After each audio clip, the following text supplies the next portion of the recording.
Haven't gotten tired yet of the NVIDIA versus AMD fanboy wars in every comment section everywhere? Well, that's great, because a new challenger approaches.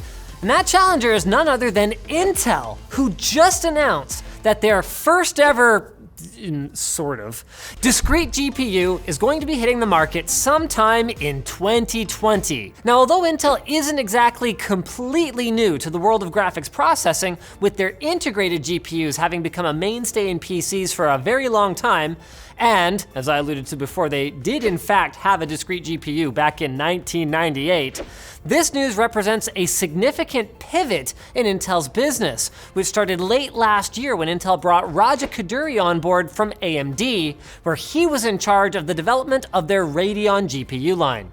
Currently, we don't have any details. No pricing, no performance, no branding. We don't even know what color the shroud's gonna be. But what we do know is that Intel is planning to roll out high-end GPUs, whatever that means.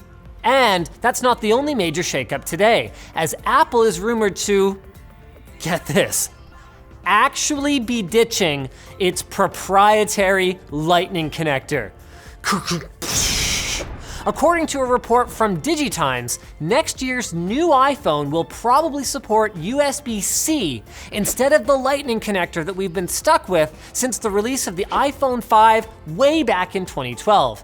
Now, this isn't confirmed, and this rumor is based on sources at the suppliers of the iPhone's components, so it could just be a big, what's a word for a boondoggle?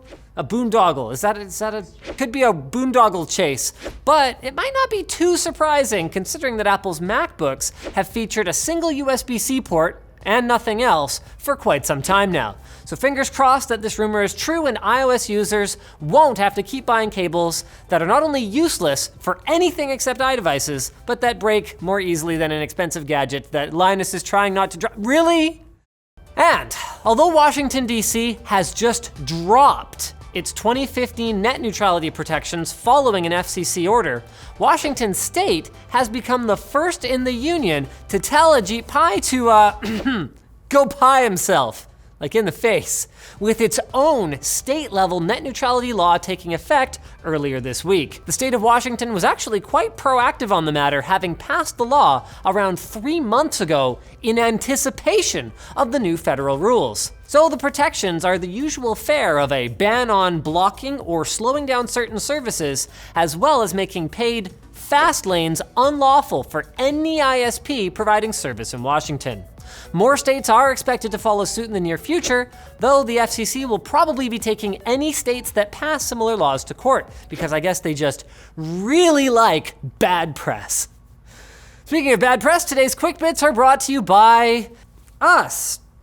Pressing tape on shirts. That's right, you should go check out our merch store for t-shirts, hoodies, stickers, and more from both TechLinked as well as Linus Tech Tips and TechWiki.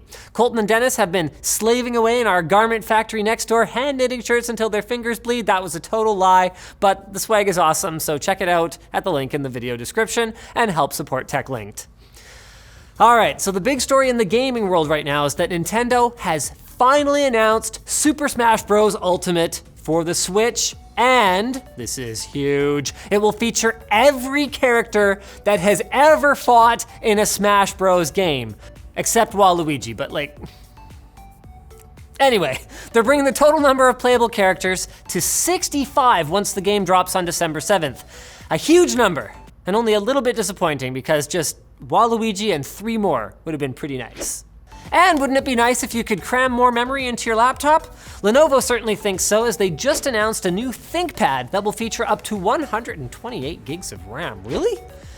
It's aimed at workstation users, but it'll also enable terrible habits like opening up hundreds of needless browser tabs all at once, which is making me feel pretty warm and fuzzy right now. Speaking of browsers, the only way to get a Chrome extension after this year will be to install one through the official web store. Google is removing the ability to install extensions from elsewhere on all platforms, even in the developer options, by the end of this year. So this move is intended to help with malware prevention, but you might have to forget about that, homebrew, auto-pirated video downloader 9000 extension that you were cooking up in your basement. Just kidding, you probably weren't. But McAfee recently announced that it discovered that Cortana could be a vector for those aforementioned basement hackers, as it was revealed that the digital assistant could be exploited to run malicious code from the lock screen.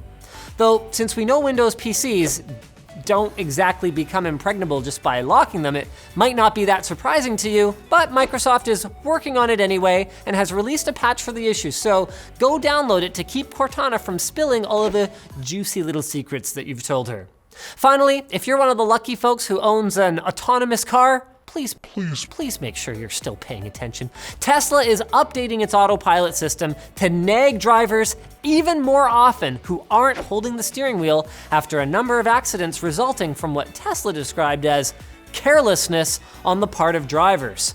So it looks like Elon Musk is about to find out whether accident risk or annoying UX will be a bigger drag on his bottom line.